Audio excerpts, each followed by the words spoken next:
Sejam todos bem-vindos, né? Sou o professor Jones Ricardo, professor de Geografia. Estarei aqui postando videoaulas, né, de turmas variadas. Todos aqueles que, porventura, precisem, que não sejam meus alunos de forma direta, mas que também precisem, né, contemplar seus estudos geográficos, é só chegar. Então, vamos lá. O nosso assunto a ser tratado hoje aqui é a regionalização do espaço mundial. Mas antes de entrar até nesse assunto específico, eu gostaria de tecer aqui algo que é fundamental para a gente entender essa concepção de espaço geográfico mundial, que é entendermos o que é espaço geográfico. Para a gente entrar na regionalização, vamos entender o que é espaço geográfico. E o que é espaço geográfico? Espaço geográfico é todo espaço que é ocupado pelo homem, né? E que espaço é esse? Aonde está esse espaço? Bom, nós sabemos que o homem ocupa hoje praticamente toda a superfície terrestre. E, logicamente, praticamente toda a superfície terrestre compõe o que nós chamamos, então, de espaço geográfico. Inclusive, né, nos oceanos, inclusive, o homem já está até saindo e ocupando o espaço, a atmosfera baixa, a atmosfera terrestre baixa, e no futuro irá ocupar a Lua e Marte. Projetos de colônias já existem. E lá no futuro, isso também fará parte do que nós chamamos de espaço geográfico. Basicamente, espaço geográfico é todo aquele espaço em que tem o homem pelo meio. Seja ocupando, seja transformando, seja modificando, seja destruindo, como vem acontecendo também ultimamente. Então, nós vamos ver agora, especificamente, a regionalização do espaço mundial. Acompanhe. O espaço mundial, né? A regionalização do espaço mundial nada mais é do que dividir o espaço. Ora, eu falei aqui, nesse momento, eu falei aqui anteriormente, que o espaço geográfico é o espaço ocupado pelo homem. E esse espaço, então, ele é dividido, subdividido, e essa divisão, ela existe em geografia. E é importante a gente entender essa divisão para poder compreender o mundo que a gente vive, o espaço que nós ocupamos. Então, o que é regionalizar? É dividir o espaço. E como esses espaços são divididos? Bom, ele é dividido em continentes, é dividido em países, os países são divididos em estados, os estados são divididos em municípios, e os municípios ainda também são divididos. Quem mora em município, numa cidade pequena, sabe que existe ainda povoados, fazenda, até chegar no menor espaço, que é o espaço da sua residência. É o espaço menor que a gente ocupa, que vive e que o transforma, né? Então, tudo isso aí faz parte do que nós chamamos de espaço geográfico, e é assim que a regionalização funciona, dividindo para a gente poder entender. Essa divisão, ela pode ocorrer através de vários critérios. Observe aqui, ó. Ela pode ser, essa regionalização mundial, ela pode ser através de critérios por continente, por características históricas, por países ricos e pobres, pela DIT, pelo IDH, pela cultura, pela civilização, e uma gama de praticamente quase infinitas formas de você regionalizar o mundo. A gente vai ver aqui algumas mais importantes, que a gente utiliza nos livros, né, e utiliza na aprendizagem. Os continentes. Essa divisão por continente é a forma de regionalizar o mundo, ela é bem fundamentada em fatores físicos e fatores naturais. Primeiro, que são continentes. São aquelas imensas massas sólidas na superfície terrestre. São eles: América, Europa, Ásia, Antártida, África e Oceania. Qual o critério que faz com que um país faça parte da Europa? Claro, são os critérios culturais, o que une o povo, e os critérios também naturais, aqueles critérios ali que vai delimitar o espaço que vai se chamar Europa. Nesse caso específico, a Europa, ela não tem nem divisão com a Ásia, mas tem, nos Montes Urais, por exemplo, a divisão entre Europa e Ásia. Então, o critério que se estabeleceu para dividir a Europa foi dos Montes Urais para baixo, até a Península Ibérica, onde fica Espanha e Portugal. Então, esses são os critérios utilizados para definir um continente. E esses continentes é como são regionalizados o mundo. Aqui nós temos um exemplo da Austrália. Observem aí, que é o menor continente, né? A Austrália é praticamente uma ilha oceânica. Observe que nós temos do lado aqui a Groenlândia, que é a maior ilha do mundo, porque a Austrália não é considerada uma ilha. e sim um continente junto com Nova Zelândia e outros países que compõem a chamada Oceania. As massas continentais e a divisão histórica e geográfica. Aqui a gente vê quando os portugueses, os europeus, eles chegaram na América, né, eles não conheciam a América. Então, quando eles chegaram na América, colocou o nome de América e denominou-se como se fosse e é um novo continente, né, essa divisão, ela é uma divisão antiga. Era assim que os europeus viam o mundo, né? Onde a Europa, Ásia e África fazem parte do chamado Velho Mundo, a América, que foi descoberta pelos europeus, chamada, a partir de então, de Novo Mundo, e a Oceania, que foi descoberta depois do continente americano, chamado de Novíssimo Mundo, além do continente antártico. Então, essa é mais uma divisão, essa é mais uma forma de regionalizar o planeta inteiro. No caso, Velho Mundo, Novo Mundo, Novíssimo Mundo e continente antártico. É mais uma forma de regionalizar. Como eu disse, praticamente nós temos infinitas formas de regionalizar, né? Se for para denominar todas aqui, eu acredito que ninguém consiga de cabeça definir todas as formas de regionalização, porque você pode criar, inclusive, várias. Essa regionalização em Velho, Novo e Novíssimo Mundo, ela é baseada em quê? No ponto de vista europeu, como eu falei anteriormente, né?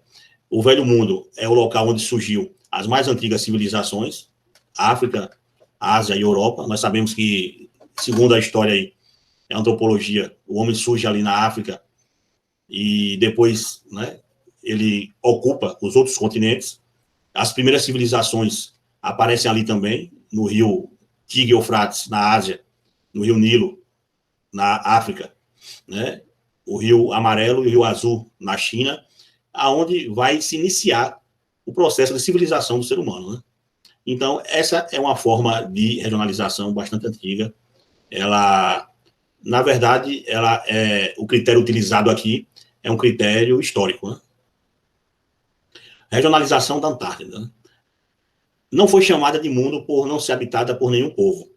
Não existem cidades nem áreas agrícolas. Não foi dividida em países e ninguém reside ali de forma permanente. Veja que a Antártida, ela é considerada um continente, mas praticamente é um deserto gelado, aonde não se tem nem ser humano, né, vivendo lá, assim, permanentemente vivendo lá, porque nós sabemos que lá tem vários países que ocupam a Antártida, inclusive o Brasil, de forma intermitente. Eles ficam um período lá do ano, depois retorna a seus países, vem outra equipe, enfim, vive temporariamente lá, de forma intermitente. Mas que a Antártida foi alçada à condição de continente por ser uma imensa terra, por ter muita terra, ser um espaço muito grande. Não tinha como ser classificado como uma simples ilha. Se a Austrália não é considerada uma ilha, a Antártida, muito menos, né? E aqui nós temos, inclusive, uma base brasileira, a chamada Base Científica de Comandante Ferraz, como eu disse anteriormente, onde se localiza na Antártida, e aonde ela é ocupada por cientistas de forma temporária, aonde, na determinada época do ano, é feita essa troca, entra uma nova equipe e a outra retorna ao Brasil. Isso acontece com todos os países que ocupam a Antártida. Apesar de ela não ser um continente, não ter uma divisão entre países, ela tem várias equipes de cientistas de todo mundo ocupando em um determinado lugar lá na Antártida. Embora, como eu disse, ela não seja considerada um país, apenas um continente. E essas bases foi estabelecida por um tratado, né, o Tratado da Antártida, foi estabelecido por 30 países, onde esses países eles podem pesquisar, podem fazer todo o trabalho científico que queira lá, só não podem explorar. Por exemplo, petróleo. Já foi descoberto o petróleo na Antártida e com certeza existe. Um continente, uma massa continental daquela, não tem como não ter petróleo. Mas até hoje, por exemplo, é proibido se explorar petróleo lá por causa desse tratado que foi feito entre os países. Regionalização, aqui nós vamos ver outra forma de regionalização, que é a regionalização baseada na questão do norte e sul. O norte desenvolvido e o sul subdesenvolvido. Essa regionalização ela é interessante porque ela divide o mundo em norte e sul. Quando os economistas, os cientistas, observaram o globo terrestre e viram que a maioria dos países desenvolvidos, ou seja, ricos, estavam ao norte da linha do Equador, aquela linha imaginária, que divide o planeta em dois, hemisfério norte e hemisfério sul. Quando viram que a maioria estava no hemisfério norte, foi proposto essa regionalização. Que é uma regionalização apenas levando-se em conta questões geoeconômicas entre o norte, desenvolvido, e o sul, atrasado e subdesenvolvido, pobre. Norte rico e o sul pobre. Então, essa divisão, ela levou em conta o quê? Apenas aspectos econômicos.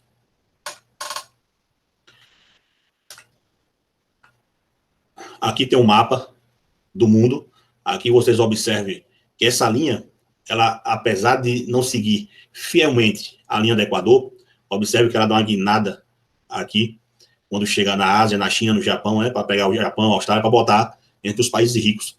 Ela não, é por isso que essa regionalização ela é muito contestada no mundo inteiro. E ela praticamente não é utilizada assim. Mas no livro de geografia, para mostrar a vocês que existem vários tipos de regionalização. Porque ela já caiu em descrédito. É um tipo de regionalização que os organismos internacionais não partilham mais, né? As instituições também internacionais não partilham mais desse tipo de divisão do mundo. E praticamente ela só vem mesmo nos livros de geografia para vocês verem aí mais uma forma de regionalizar. Então aqui no norte nós temos praticamente quase todos os países ricos e aqui no sul nós temos os países pobres, chamados países subdesenvolvidos. Essa divisão norte e sul. Nós temos também, né, várias outras formas de regionalizar. Nós podemos fazer um mapa do mundo e colocarmos cores para dividir os países desenvolvidos dos países subdesenvolvidos. Nós podemos pegar o mapa do mundo e dividi-lo através do IDH, o Índice de Desenvolvimento Humano. Nós podemos, na verdade, pegar o mapa do mundo, podemos brincar e fazer qualquer tipo de... Podemos utilizar qualquer tipo de critério para fazer uma nova regionalização. O importante é que vocês saibam que regionalização é apenas isso, né? Você subdividir ou dividir o espaço geográfico para que a gente compreenda, para que a gente entenda. Então, quando a gente divide o mundo nos continentes, nós estamos botando cada continente daquele ali, nós estamos agrupando um conjunto de países. Então, quando você pega um continente desse, você pega ali vários países. Você pode ainda pegar esses países e subdividi-lo em estados, como o Brasil. Alguns países chamam estados de província, outros de departamento. Geralmente, os países grandes possuem muitos estados, como o Brasil, Estados Unidos, Rússia, Canadá. Países pequenos, tem países que é tão pequeno que é do tamanho de uma cidade. Ou seja, é um país, um município. Não tem como você subdividir mais. Mas todo país é grande, como o Brasil, alguns pouco menor, outros maiores, eles são subdivididos também. Porque é assim que a geografia trata. É assim que a geografia regionaliza o mundo, para a gente entender o espaço em que o homem ocupa e o transforma. No mais, né, vamos aguardar aí o próximo assunto. Até mais.